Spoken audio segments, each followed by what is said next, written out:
Bien, buenas noches. El tema de hoy, o el título, el mensaje de hoy, no sé a quién lo leyó en la portada de lo que nos mandaron hoy, es "No entiendo, Señor, no entiendo". Y es un título raro o algo que realmente traté de hacer porque hoy quisiera que veamos un poco de lo que le pasó a los discípulos, algo muy llamativo que me llamó la atención y que de pronto creo que a nosotros no tenemos esta experiencia porque tal vez nunca nos hemos puesto a pensar lo bendecido que somos de tener toda la palabra completa. Cuando se nos ha sido entregado este maravilloso libro en nuestras vidas y donde tenemos tanta información y donde tenemos tanta formación, sin lugar a dudas que tenemos respuestas que los discípulos no tenían. Y hoy un poquito estaba viendo la historia, siempre me gustó en el libro de San Juan, vamos a basar nuestra reunión de hoy, el pensamiento de hoy, San Juan capítulo 14. Bueno, creo que es el 14.1, es un pasaje que de pronto todos lo sabemos de memoria y que yo muchas veces hasta lo utilicé en momentos en los cuales tal vez sentí un poco de ansiedad o de sentirme un poco intranquilo en mi interior, y lo primero que hacía, iba a Juan 14.1 y decía: no se turbe vuestro corazón. Y bueno, cuando empecé a ver esto, dije, voy a ir un poco más atrás, porque sin lugar a dudas de que este capítulo tiene mucho para nosotros, mucho para nuestra vida, y es un capítulo lleno de revelación, el capítulo 14. Es un capítulo lleno de compromiso. Cuando nosotros lo estudiamos y lo vemos, es interesante poder reconocer esto. Ahora hay una antesala de este capítulo, que es el capítulo 13. Nosotros tenemos dividida la Biblia en capítulos, pero todos sabemos que no ha sido así, sino que de pronto para facilitarnos el estudio o a veces el método, se ha hecho esto. Pero yo creo que, sin lugar a dudas, el 13 y el 14 prácticamente deberían estar juntos. Lo digo no a modo de querer corregir algo que está estipulado de esta manera, sino porque cuando uno lee la historia o ve por qué se dio esto, ahí podemos interpretar el capítulo 14 y el versículo 1. Cuando yo estaba leyendo en el capítulo 13, desde el versículo 31, no lo vamos a leer por el tiempo, después queda un poco para ustedes, desde el capítulo 13, desde el versículo 31 al 38, uno se da cuenta de que había algunos hombres que eran los discípulos, aquellos que habían compartido casi 3 años revolucionarios con el Maestro.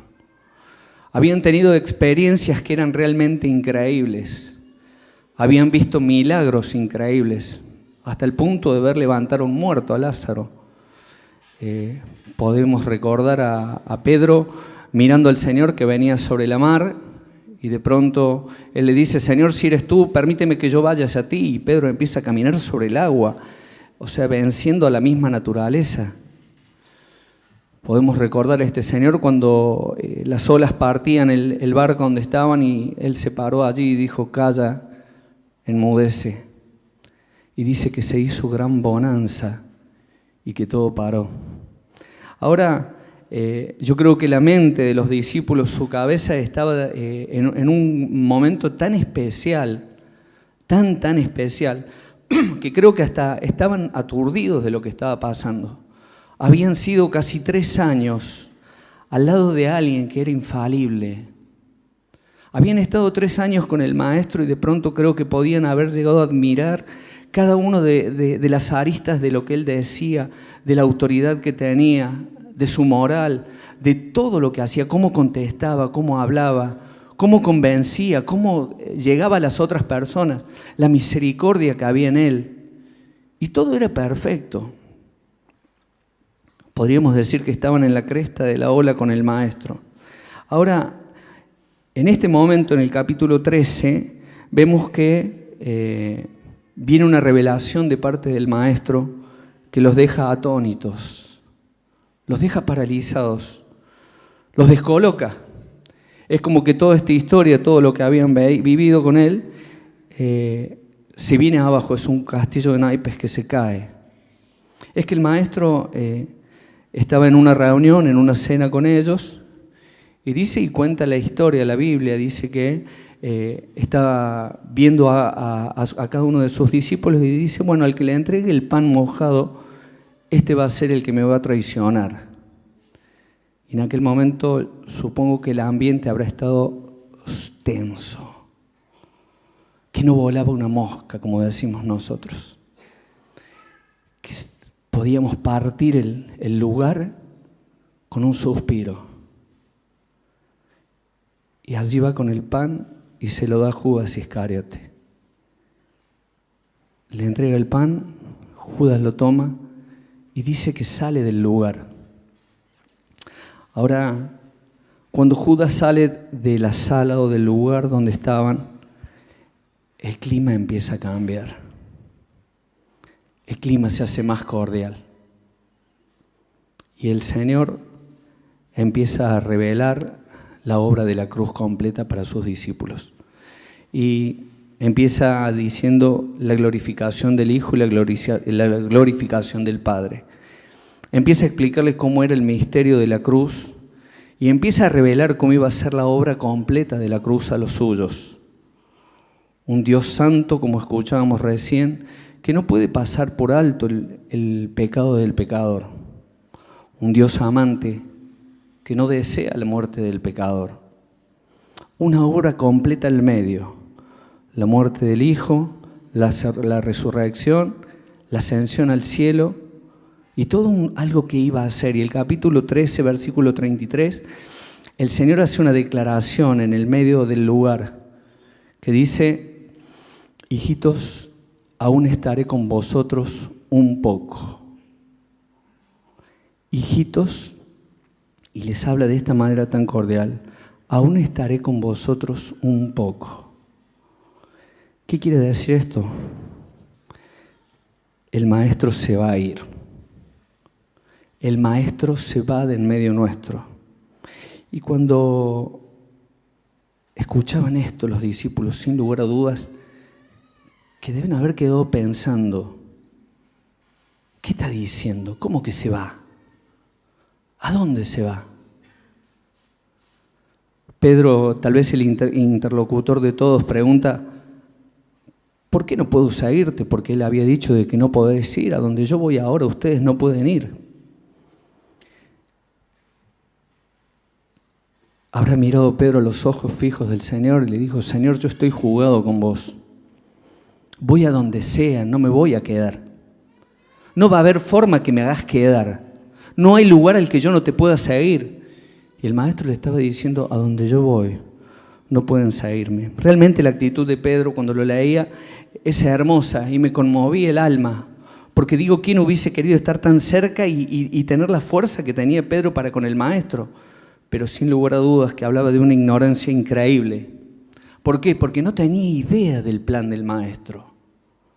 Pedro estaba mirando una parte de la película, tal vez muy chiquita, pero el Señor estaba mirando toda la historia de para qué, cuál era el propósito para el cual Él había venido.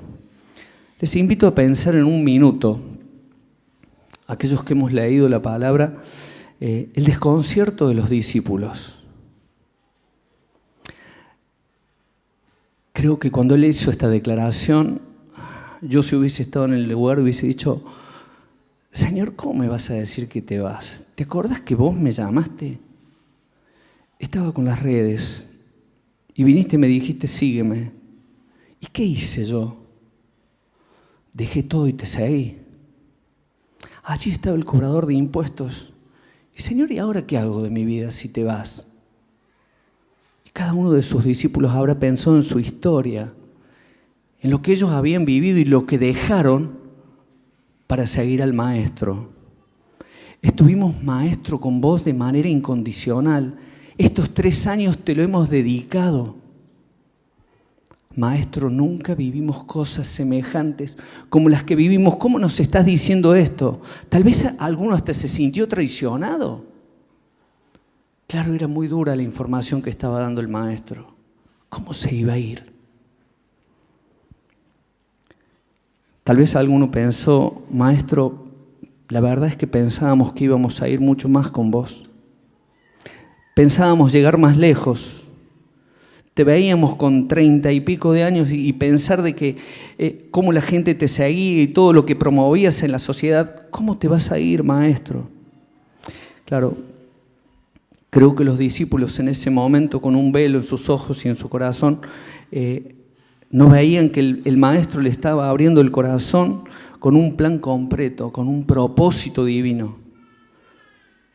Trato de imaginarme sus caras allí sentados, uno al lado del otro, tal vez compartiendo las miradas entre ellos, un silencio demoledor.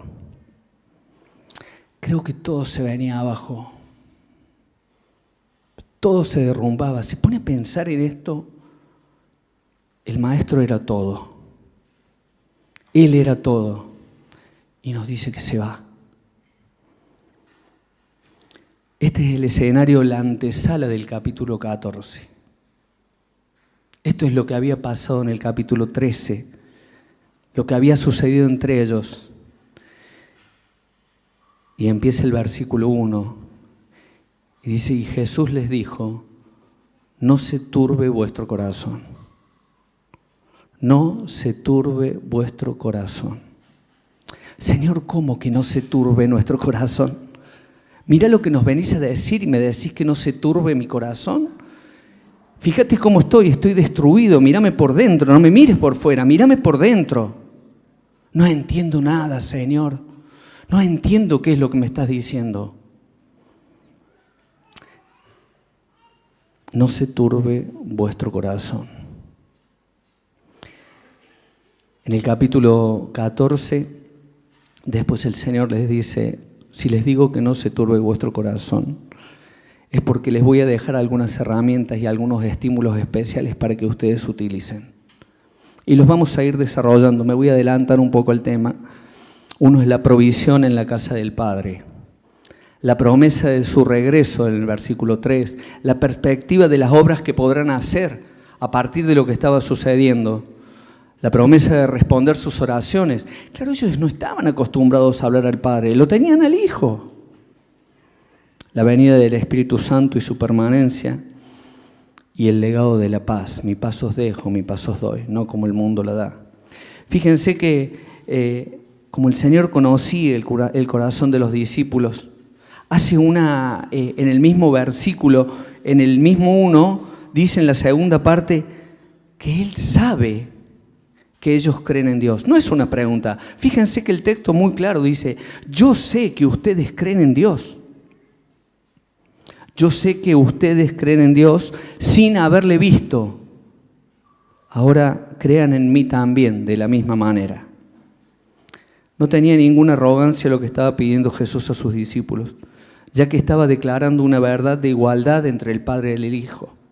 Estaba declarando parte de la deidad para que ellos pudiesen conocerle mejor, para que ellos pudiesen entender qué es lo que estaba sucediendo, qué es lo que iban a hacer. Es como que si el Señor abre su corazón y empieza a compartir todo lo que hay dentro, todo lo que va a venir, el plan completo y perfecto. ¿Saben qué? A partir de ahora va a haber una revelación increíble para ustedes. Hasta ahora veníamos sabiendo algunas cosas, yo les decía determinadas cosas, pero tienen que saber todo. Es la hora de entregar todo el mensaje. Empieza a hablar el Señor acerca de la provisión de la casa del Padre. Y dice, en la casa de mi Padre muchas moradas hay. ¿Cuántas plazas? No sabemos. Él dice, voy pues a preparar un lugar para vosotros. Hay una actividad predeterminada de parte del Hijo. Y yo pensaba, qué claridad o qué luz tenemos hoy con respecto a las moradas o al lugar. ¿Y saben qué respuesta me vino a la mente? Y las busqué por un montón de libros y cosas que leía. Ninguna. Muy poca claridad. Sí sabemos que vamos a vivir con Él para siempre, que vamos a estar con Él para siempre, que vamos a tener comunión con Él para siempre. Pero ustedes vean, en dos partes sale la palabra moradas Sale en esta primera parte y en el versículo 23, creo que es, donde nuevamente vuelve a hablar de las moradas, pero en todo el resto de la palabra no existe la palabra esa, solamente se usa en este lugar. Ahora pensaba, de esto no sabemos, pero ¿qué sí sabemos? Vamos al versículo 3. Allí saqué algunas cosas que hoy quisiera compartir, que dice: sabemos que se fue.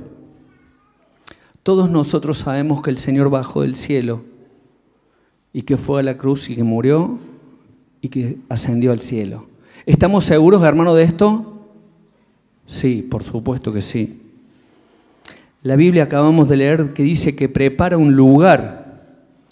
Esto me habla de la resurrección, que es otra verdad. Su promesa es la realidad y la validamos por la fe que tenemos en Él. Eso lo sabemos. Sabemos que vendrá otra vez. Tenemos seguro de que nuestro Señor va a volver. La expectativa de su regreso está latente en nuestros corazones. Podemos leerla en 1 Corintios, la podemos leer en Tesalonicenses. No lo hacemos porque el tiempo se me va, pero dice: os tomaré a mí mismo. ¿Saben qué quiere decir ese os tomaré a mí mismo? Es el deseo mismo de estar con los suyos. Señor, el deseo de estar conmigo. Recién Edgardo hablaba y decía: ¿quién soy yo? ¿Quiénes somos nosotros para haber sido elegidos por el Padre? Y Él tiene deseos de estar con nosotros porque somos sus criaturas, porque somos la alabanza de su gloria. Dice: para que donde yo esté, vosotros también estéis. Se iba al cielo, indudable. Muchas veces les había hablado a sus discípulos, sin embargo era indudable que no habían comprendido. Por eso Tomás, fíjense que si podemos leer el pasaje en el 4 y el 5, que no lo vamos a hacer sin titubear, no entendiendo de lo que hablaba el Señor Jesucristo, le pregunta algo que creo que nadie se atrevió, o que de pronto todos estaban en la expectativa de decir: ¿quién se tira a la pileta, si me permiten el término? ¿Quién se va a animar a decirle al Señor: ¿a dónde te vas?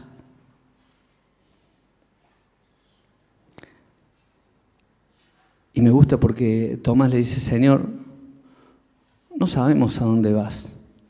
¿Cómo pues podemos conocer el camino? Y tiene cierta lógica, ¿no? O sea, si yo no sé a dónde va alguien, mucho menos voy a saber cuál es el camino.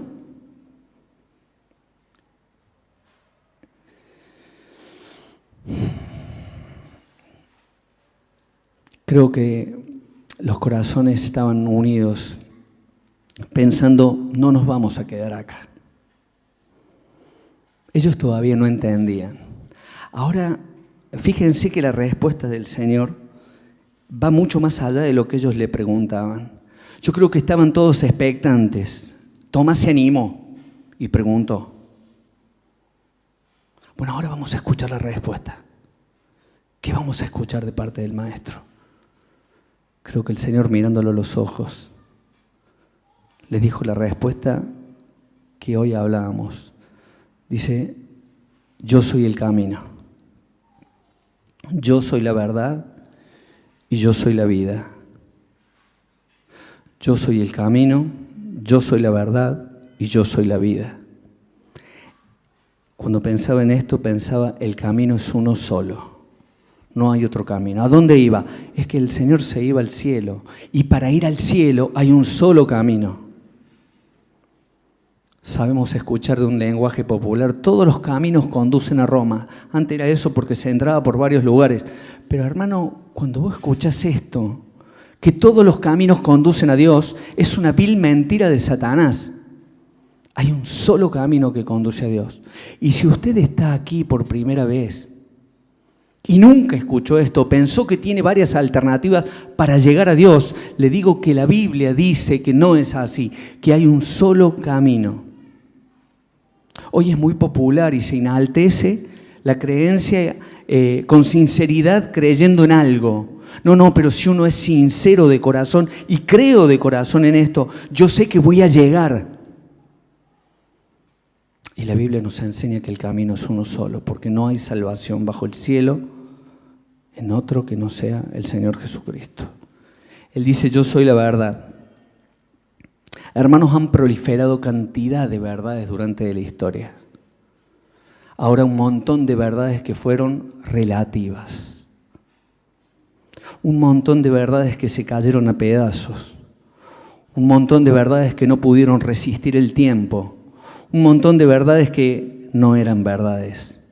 Ahora, me llamó la atención que el Señor no dijo, yo enseño la verdad, sino que dijo, yo soy la verdad, la única verdad. Jesucristo es la verdad porque es la revelación personal de Dios al hombre. No hay otra verdad. Si alguien cree que puede encontrar en otro lugar verdad, no va a encontrar. La única verdad es el mismo Señor. Y por último les dijo, yo soy la vida. Él es la fuente de vida. Si te estás secando en tu interior, si no tenés vida, si ves que la savia se está acabando y te podés dar cuenta de que ya no tenés la misma movilidad espiritual, que tal vez por dentro te estás apagando, Él es la vida. Tenés que volver a Él. Querido joven, si estás viviendo esto como una religión, no estás teniendo la vida. Si te motiva el servicio, no es la vida. La vida es otra cosa, la vida es Jesucristo mismo. Y tenemos que pensar y vivir de esta manera, que no es fácil, que es un desafío día a día, pero que Él debe ser eso para cada uno de nosotros. El versículo 7 me impactó porque dice, conocer a Jesús es conocer al Padre. El Maestro le dice a sus discípulos, si me conocieseis, también a mi Padre conoceríais, y desde ahora le conocéis y le habéis visto. Estaba Él parado allí. Fíjense la cantidad de revelación, de declaraciones que estaba haciendo.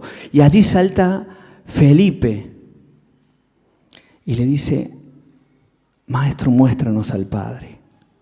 Tal vez quería una revelación especial, algo absoluto de parte de Dios, algo que no se hubiese mostrado. Tal vez había hecho tantos milagros el Señor y tal vez podía hacer una nube, algo y mostrarles al Padre. No sé qué esperaba Felipe.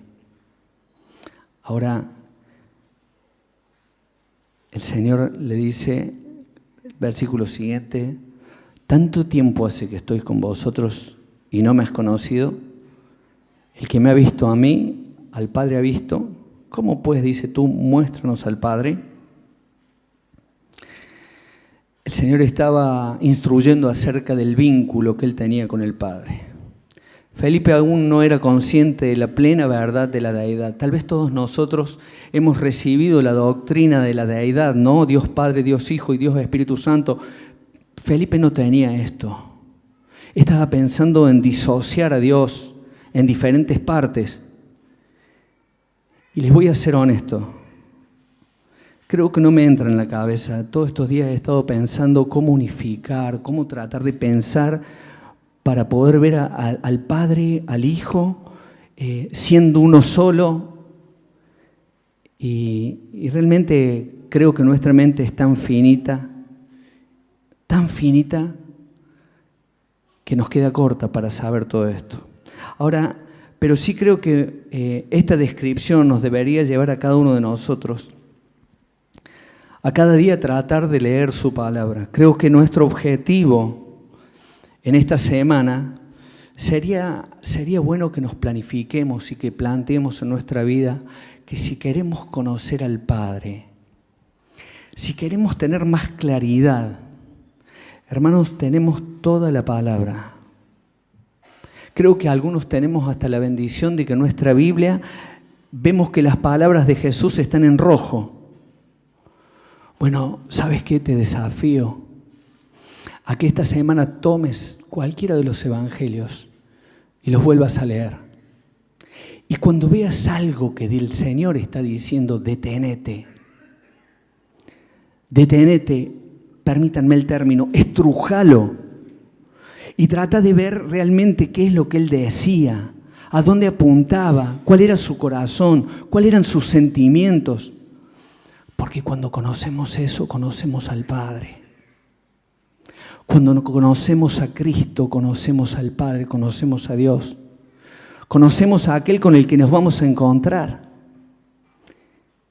Y no nos vamos a sorprender de tal manera. Tenemos tanta información dada por el Hijo.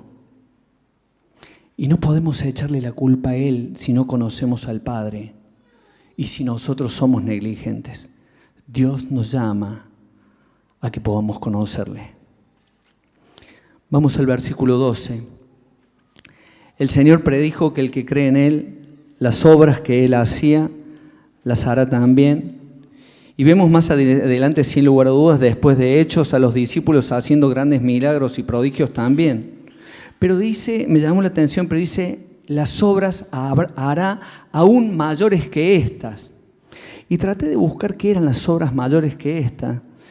Y todos los que han estudiado la Biblia, los teólogos hablan acerca de que las obras mayores son las que nos tocan a nosotros en nuestro tiempo, que son la proclamación del Evangelio. Recién decíamos, hemos sido confrontados hoy a llevar el Evangelio de la cruz, a proclamar el Evangelio mismo del Señor Jesucristo, a aquellos que se pierden. Un escritor dice, mejor que sanar cuerpos es sanar almas, es salvar almas. Mejor que sanar cuerpos es salvar almas. Y yo decía, qué tremendo lo que se nos ha entregado en la mano, hermanos. Qué tremendo lo que tenemos en nuestras manos y que Dios ha dicho, tomen. Esto es para que lo compartan. No se lo guarden. No te lo guardes. Tenés que compartirlo. Ahora cuando en el versículo 12 dice, el que cree en Él, esto me movió el piso porque dije, ¿cuál es mi creencia hoy? ¿Puedo detectar la proyección mayor en mi vida? ¿Puedo detectar que esto que tiene que pasar en mi vida está pasando? ¿Hace cuánto que otro no escucha del Evangelio por mi boca? ¿Hace cuánto que otro no recibe el Evangelio por mi forma de vivir, diciendo, ¿qué pasa? Creo que todos somos desafiados a vivir una vida más alta. Hermanos, si te conformas solo con tu pequeño servicio que puede parecer grande, si te conformas con el opera y cumple, como decimos en el trabajo, si te conformas solamente con una vida, y bueno, yo oro, yo leo, y ahí estoy quietito, y no salgo de mi comodidad, creo que hoy el Señor nos quiere sacudir, y quiere que tu creer sea más fuerte de lo que está haciendo. Quiere traspasar barreras que hoy no podés traspasar. ¿Qué me falta? Me falta creer. Harán obras mayores que estas. ¿Le crees a Dios? Todos diríamos, sí, ¿cómo no le voy a creer? ¿Le crees a Jesús? Claro que sí, ¿cómo no le voy a creer? Bueno, harás obras mayores a esta. Hermano, ese es el propósito que Dios quiere tener con nosotros. Que hagamos obras mayores a esta. Ahora paso al versículo 13. Se me ha ido el tiempo prácticamente y me faltan un buen par. El versículo 13 creo que es el versículo de la consolación. Los discípulos vienen de este estado quebrados, amargados, tal vez pensando y empezando a querer entender un poco el programa de Dios, queriendo entender un poco el propósito de lo que Él iba a hacer. Y el Señor les dice algo maravilloso. Le dice que el Padre iba a escuchar sus oraciones. ¿Saben qué? Entre uno de los recursos que le voy a dejar, todo lo que le pidieres al Padre en mi nombre lo hará, para que el Padre sea glorificado en el Hijo. Ahora pensaba que sin lugar a dudas esto no es una tarjeta de crédito sin límites, ni una chequera en blanco para decir todo lo que pidieras al Padre lo hará. Sin lugar a dudas de que está hablando acerca de pedir conforme a su voluntad. Todo lo que pidas conforme a su voluntad. Es pedir aquellas cosas que glorifican a Dios y que sean de bendición para la humanidad y para nuestro bien. Creo que acá se plantea un desafío muy, muy grande, porque en Santiago mismo dice que, en 4.3, si no me equivoco, dice, piden y no reciben. ¿Por qué? Porque piden mal, piden para gastar en vuestros deleites. Es como que si allí había hermanos y querían llegar al cielo diciendo, Señor, dame esto, Señor, hace aquello, Señor, concédeme esto, Señor. Ahora, cuando leí esto y veía, nosotros debemos, para poder pedir lo que Dios pediría o lo que Jesús pediría, ¿qué necesitamos? Una estrecha relación con Él. Pensar como Él pensó. Sentir como Él sintió. Tener el corazón al lado de Él. Tac, tac, siento el latido. Señor, ¿qué pedirías? Este es el momento que me quiero poner a orar. Señor, ¿qué te tengo que pedir? Quiero pedir de acuerdo a lo que tú quieres para mí, de acuerdo a lo que bendice a la iglesia, de acuerdo a lo que bendice a los hermanos. Señor, ¿qué te tengo que pedir? Y esta semana me desafiaba pensando esto. ¿Cuántas veces vamos, nos arrodillamos o nos sentamos y empezamos a pedir, y muchas cosas de las que pedimos están por un camino por allá y el Señor está mostrando el camino para allá? Termino, 31 minutos. Quisiera terminar solamente con versículo 15, primera parte. Dice, si me amáis, guardad mis mandamientos. Versículo 21. Dice, el que tiene mis mandamientos y los guarda, ese es el que me ama. Versículo 23.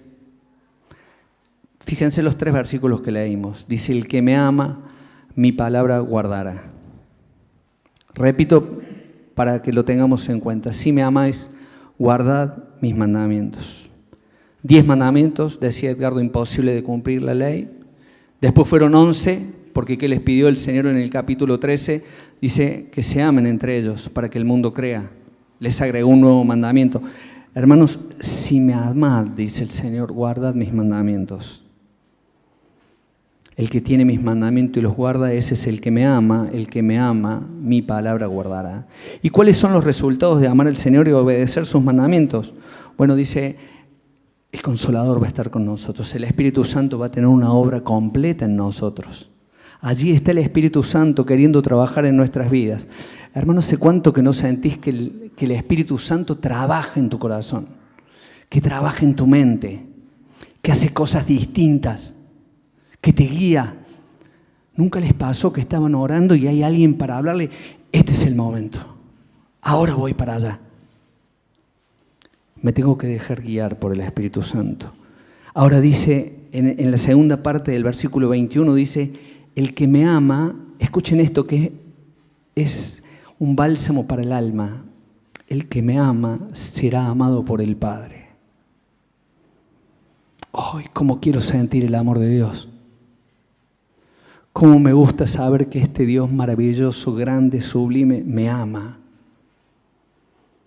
O cómo me gustaría que me ame. ¿Sentís el amor de Dios? Tenés que guardar sus mandamientos. ¿Saben qué? La verdadera prueba de amor que uno debe demostrar es la obediencia a sus mandamientos. Es inútil hablar de amarle si no queremos obedecerle. Podemos pasar días diciendo esto, si no obedecemos es inútil.